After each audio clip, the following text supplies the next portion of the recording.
going to be such a big night out. Greyhound racing started in Western Australia on December 12, 1974. This year we celebrate the 50th anniversary of greyhound racing in WA and remember some of the stars that have given us so much enjoyment over the years. David Hamer ran a TAB agency in Medina before being a trainer at Cannington on opening night in 1974. He went on to be inducted into the Hall of Fame. He trained some of the early stars including Pearl King, Blue Echo, Icy Monaro and Next in Line. From all of us at TAB Radio Racing and Sport, thank you to all of those participants and the greyhounds that have made WA greyhound racing a big night out. Simon told Helen wins a half length. Zach Manelli second. Welcome to Greyhound Gossip. Peaky Blinders start cheering for Tommy Shelby wins the WA Sprint Championship final. Featuring Peter O'Neill. Mozza moves up to Mermaid Manelli. Fab's Gem 3 deep. Here comes Fab's Gem. Hard Style Rico by 5 lengths to Simon told Helen. Third Tommy Shelby. This segment is dedicated to the discussion and promotion of greyhound racing. Cindy's Oliver, Rockstar Patriot, Paul Stewart, back-to-back with Rockstar Patriot in the Galaxy. Handsome Prince, a Boulder Clear, the former Tasmanian. Handsome Prince has won the $1 million chase. And a very good morning, everyone. Welcome along to Greyhound Gossip. Big weekend of greyhound racing over the weekend here locally and also on the East Coast as well. We had the Melbourne Cup at Sandown, Australia's greatest race, and of course 4 West Australian bred greyhounds making it into the final. They didn't have a lot of luck in that first corner, but Jason Thompson dominated with Explicit, Joey the Jet going 1-2, and the WA trained Miss Envy back in third ahead of the WA bred Buddy Manelli in fourth. So well done to all concerned there. That was over the weekend, and of course big weekend of greyhound racing here in the West as well. Big news coming through a couple of weeks ago was the fact that greyhound racing cult hero Tommy Shelby is set to be immortalised as he joins Christine and Dave Robartson in the WA Racing Hall of Fame.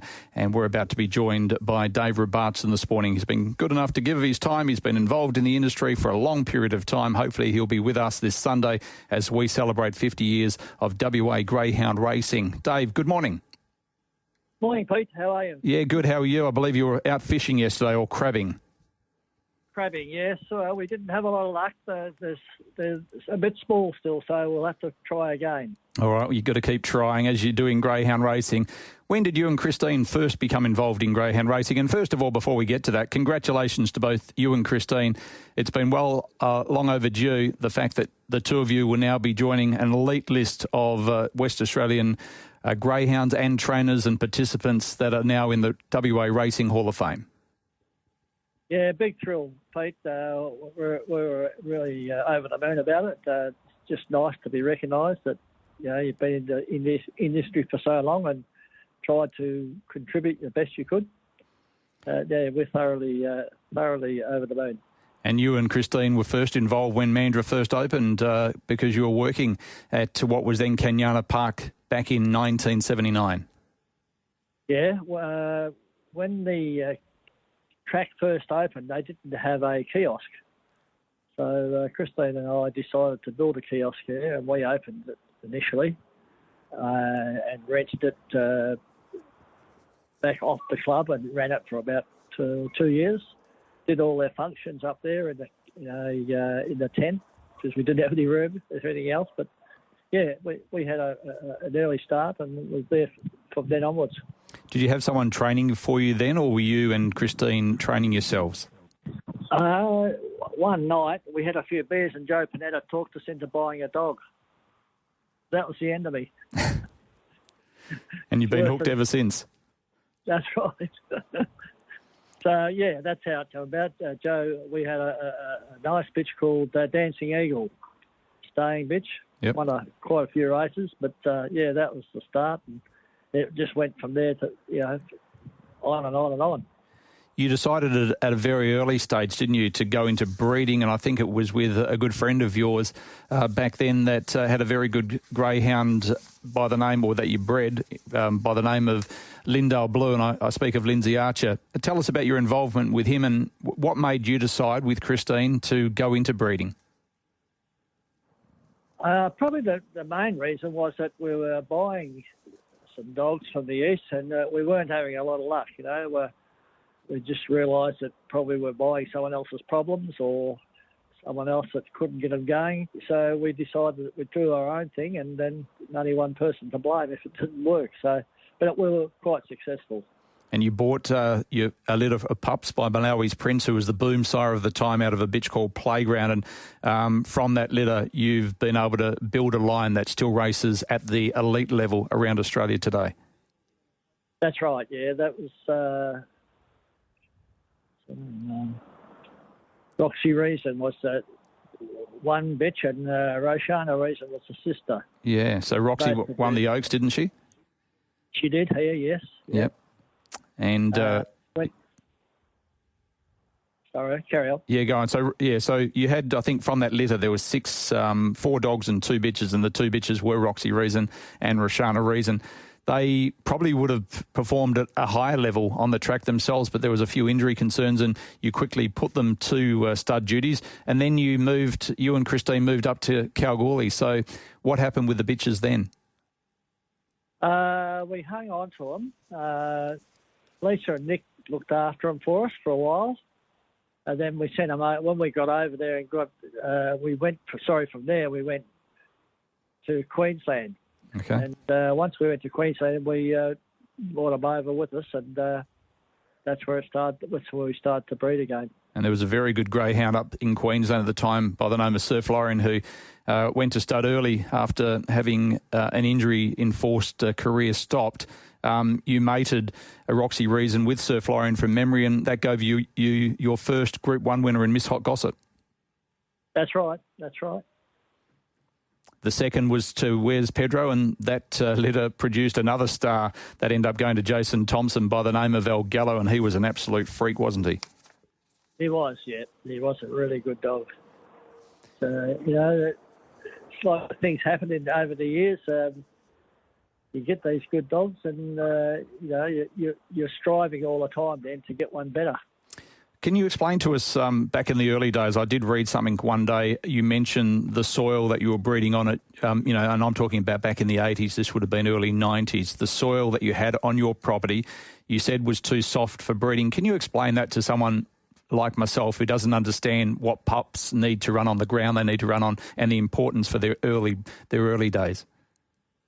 Yeah, you need to have a firm sand itself. It's just there's plenty of give in it, but what you end up with dogs with what we call splore footed, where all their toes spread out in the sand, that just forces them. Mm.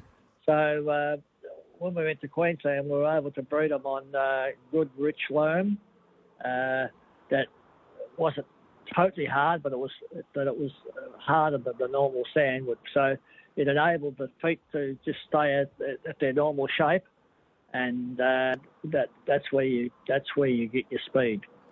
Strong toes, strong wrists. So is it a disadvantage for you now coming back to WA and the soil that you're on now in producing? Obviously, you're still producing at the highest level with, greyhounds like Hinto and Throttle Inside Scoop have all been very successful for you. Yeah, what we've done here is I've grown lawn in all the paddocks and reticulated the place. So even where in the paddocks where it's a bit soft in some spots, most of the paddocks are all under kaikouri grass. Yep. So that gives us a good footing for the young ones to grow up on, and naturally they run around a lot, so it keeps their feet nice and firm. I mentioned Hinto. Was he one of your best, or would you rate Throttle up there with it? Throttle was probably the fastest dog I've ever trained and probably ever likely to. We never seen the best of him, unfortunately. He was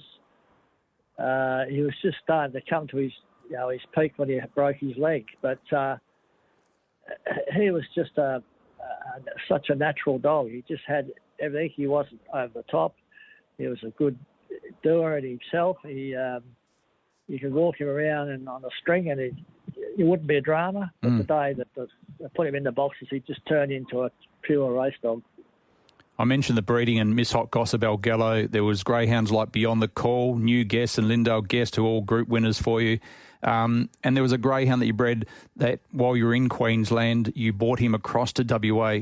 a few times. He won a Derby. He won 2 Perth Cups. He's the only greyhound to win 2 Perth Cups in our history. I speak of High Earner. They must have been great memories back then. Yeah, they were, and he was a great dog too. A bit the same, sort of a dog that you could walk in his kennel and he wouldn't get off the bed. He would just lay down and watch you. He was the same. He was a speed dog. Done everything right, so all we could, hope for each time was we put him around, he didn't get injured. He came unstuck when they brought the fight back lure in Queensland, because what would happen, he'd win the race by, at that time he was winning by 6 and 8 lengths, and all the rest of the field would crash into him. So he got to the stage where he didn't want to go. Right. And if he did go, he'd run to the outside fence when it was all over to make sure no one got him. So I started going between Brisbane and Victoria and New South Wales, and raced him up and down the coast where there was no fight back lure. Sure. And, he won the at one stage I left him down with Calgrino, and he won the Temlee. Another very good greyhound that you and Christine trained back in the day. So I'm talking back in 1995. It was a greyhound that I remember fondly. And you mentioned the Minutillos before, Nick and Lisa, and Wits End, who's a greyhound that won the 1995 greyhound the year after he won the Derby and the Galaxy earlier that year. Yeah, he was a great dog too. His only problem was he couldn't begin. We tried everything, but he just didn't know how to come out the boxes. But he had such a turn of speed. I can remember on many occasions he'd turn for home and he'd be probably last or second last, and all of a sudden he was 3 in front.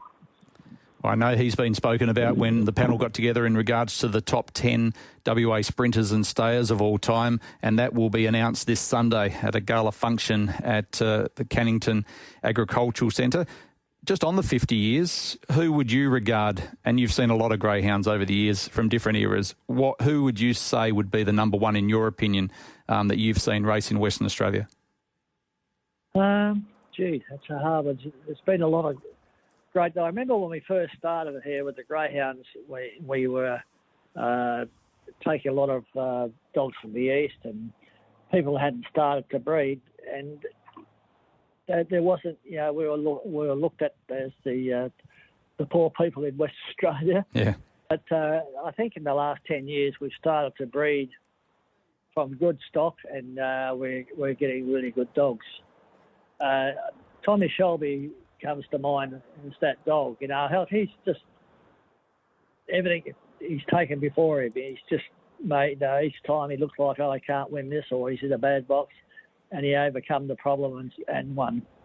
Yeah, absolute freak. And we're about to talk to Steve Withers, so it's a good lead-in.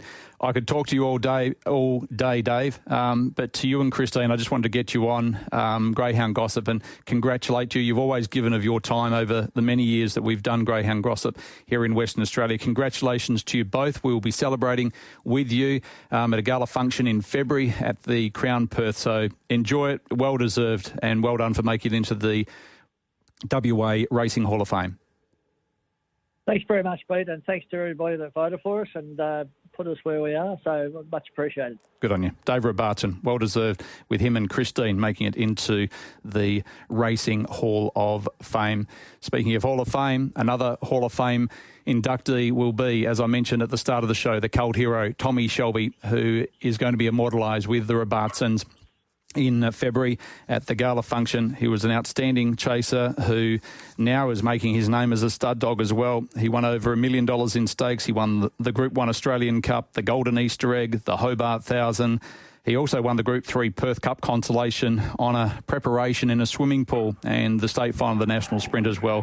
And Steve Withers is about to join us online right this morning. Steve, congratulations to you, Kira, and all of the owners of Tommy Shelby. It's an outstanding story, and well deserved that he's now going to be inducted into the WA Racing Hall of Fame. Yeah, morning, Pete. It's very humbling. It just never gets lost on you what Tommy was able to do. He was just really special, and I guess we were like the roadies for the Beatles. They were the stars, and we were just the lucky ones that got to go on tour with them. And I was lucky enough to call him and lucky enough to see him. Dave Robartson, who's being inducted into the Hall of Fame, he believes that Tommy Shelby's the best greyhound that he's seen race in WA. That must be humbling in itself, a greyhound that had 48 starts, 31 wins, and when he actually did retire, he was the highest stake-earning greyhound. That's really appreciative from Dave. Yeah, wonderful words from such an icon who's seen so many dogs and is very thoughtful in his opinions. So, yeah, he was Tommy was just special. It was all him. It was none of us. We were just the real lucky ones to be there on the ride with him. And even today, now, like still at home, he's just so smart. He's so intelligent. He understands what's going on. He's smarter than us, and yeah, he knew what he was doing the whole time, and just took us on a ride of a lifetime. There's only a few greyhounds that you see, or animals that you see, that are that intelligent, isn't it? So his quickest time at Cannington was 29.51. There's greyhounds that have gone quicker, but no greyhounds, or not many greyhounds, have been able to build the resume that he has got. 3 Group 1s, over $1 million in stake money. That's smartness. Can you explain that off the track and what he was like at home in regards to his intelligence? Well, I guess we learn more about it now that he's off the track and we see him around at home, and how intelligent he is about learning and understanding body language and what's going on in the situation. But as a race dog, before we knew all this about him, he just knew when to make decisions. There was no doubt, we said it many times while he was racing, he had a jockey inbuilt, a James McDonald in his brain, and he never put himself into a position that he didn't see was going to unfold in a positive space for him. He'd sit outside of dogs and not do anything silly and just race them until they made a mistake, and just thought his way through things. He was a proper race dog. He really knew what he was doing 100%, and luckily, I guess he's thrown a bit of that DNA into his offspring. Definitely. It wasn't always perfect, though, was it, during the time that Tommy Shelby was around? Because you had the injury leading into a Perth Cup Carnival where he came back and won the consolation. And also we had COVID where your family couldn't travel with you and you were stuck away from home for a long period of time. And from memory, there was either fire or floods in New South Wales also?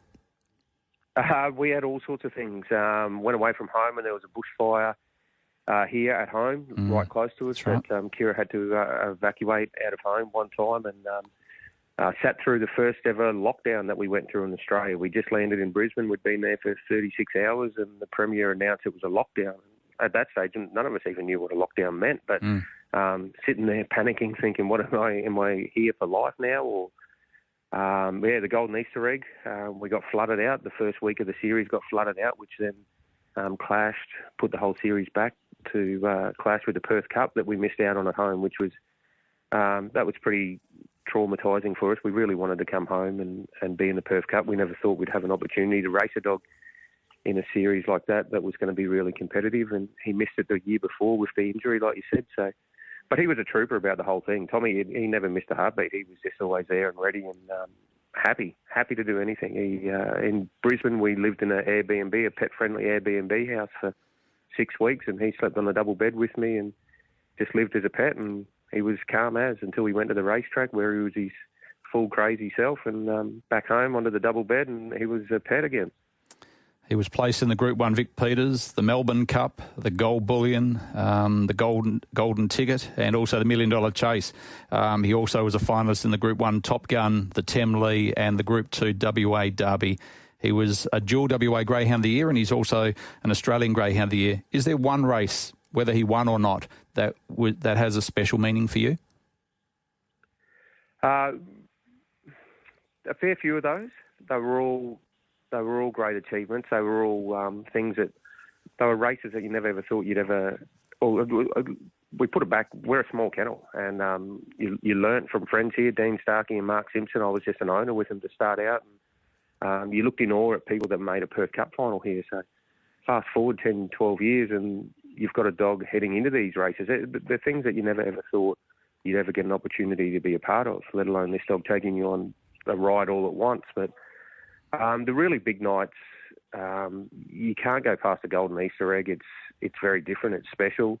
The $1 Million Chase, heading into that as the fastest qualifier and the favourite.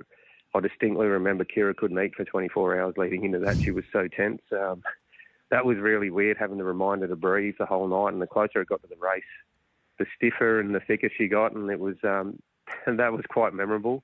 But the Golden Easter eggs in the Australian Cups and the Melbourne Cups, really huge nights. You can feel the history in the racetracks. You can feel the history in the air when you walk in on course those nights. And yeah, they were pretty special. Box 8 in the Golden Easter egg and being able to clear from the outside like that. After the build-up, having the series put back a week, and we were really upset about not coming home to the Perth Cup. And when he begun like that and burn over, it was a big crowd. There was a lot going on. It was a big build-up into it, and that's very memorable. The thing that I love about Tommy Shelby was the fact that he was a cult hero, and he became a cult hero because you, and especially Kira with her social media talents, were able to share the ride with us. And not only did we see, the feats on the track, but also to see your two young girls as they were at the time, and the loving care that they would give to him and the hugs after the race, and that would be shared onto social media. It just gave greyhound racing a new look and a new following. Yeah, absolutely. Look, Kira did a great job, and I guess we can't really take a lot of credit for that either. It was just Tommy being himself, and the COVID era. I guess we were all at home and locked up, and there was a lot more online social media activity. I suppose it was 5 years. Things happened really quickly, and 5 years ago it was probably coming along really quickly, and we just sort of opened that door, and Tommy kicked it down, and being the COVID absorption time where we were online a lot, it got a lot of traction, and yeah, the rest, he sort of made his own way. He made it special, and yeah, it was really cool to see it happen. It was nice to see other people appreciate him for just being a dog, and the off-the-track stuff was the really special stuff more than the racing stuff, in that, I guess, how it was absorbed up by the public, yeah. Definitely. Steve, thanks for joining us just for a short period of time this morning on Greyhound Gossip. Really appreciate it. Always appreciated your time over the years with your availability on Greyhound Gossip. And congratulations to you, to Kira, and all of the owners of Tommy Shelby. It's a great honour to join some of the greats of WA chasing, both greyhounds and also in the trainers and participation. And you and Kristen and Dave Robartson, Tommy Shelby will be honoured coming up on Sunday the 16th of February. And we'll see you there this Sunday as well with the naming of the top 10 WA sprinters of all time as well. Congratulations. I appreciate the chance to talk on his behalf, Pete. Thank you. Good on you. Steve Withers joining us, and he was an absolute champion. Tommy Shelby, and we, of course, will be honouring him coming up in the Hall of Fame in February. By order of the Peaky Blinders.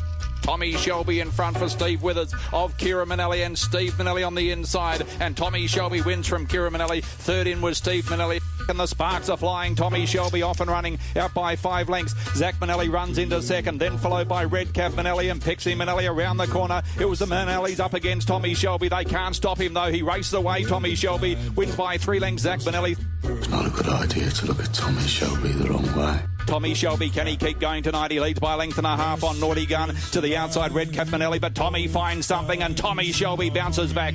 Tommy Shelby's nicely clear. He's going to race into the Derby final for Steve Withers, and Tommy Shelby wins by 4, Fernando Star. I rarely answer questions. That's what I'll do. Around the corner, Tommy Shelby's in front. Cindy's Oliver coming quickly, but Tommy's back and Tommy Shelby wins.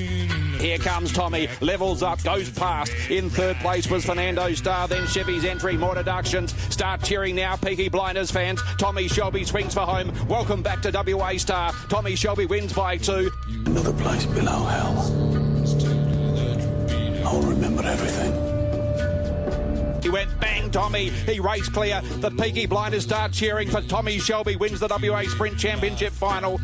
Tommy Shelby says don't miss with Tommy Shelby and shoots away up by 3. More deductions, runs into second. Here's the Star. Tommy Shelby wins by 3. By order of the Peaky Blinders. The Star from Casuarina, Tommy Shelby, drawn in 2 and they're set. The guns are out and Tommy Shelby exploded away. Out by 5 lengths in second place was Kurt Lee. Then followed by more deductions. Pixie Manelli back on the inside. Sir Monty, Grace Ali as they swing onto the corner, and Tommy Shelby, he is flying. He's out by 6 on more deductions. It's not a good idea to look at Tommy Shelby the wrong way. Ready. Racing, Tommy Shelby came out running, flying Ricardo away brilliantly. Shadow Mist driving the rails. It's tight through the first turn. Handsome Prince, a bolder clear. The former Tasmanian Handsome Prince has won the $1 million chase over Sherry and Tommy Shelby. By order of the Peaky Blinders.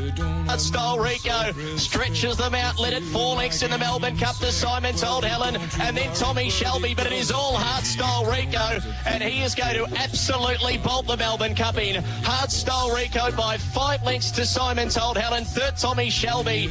Tommy took over around the home turn. Tommy Shelby raced away from Winburn, Shing and Sprint Gordon. Tommy Shelby 3 in front and Tommy's going to be too good. Tommy Shelby wins the 1,000 well. By order of the Peaky Blinders.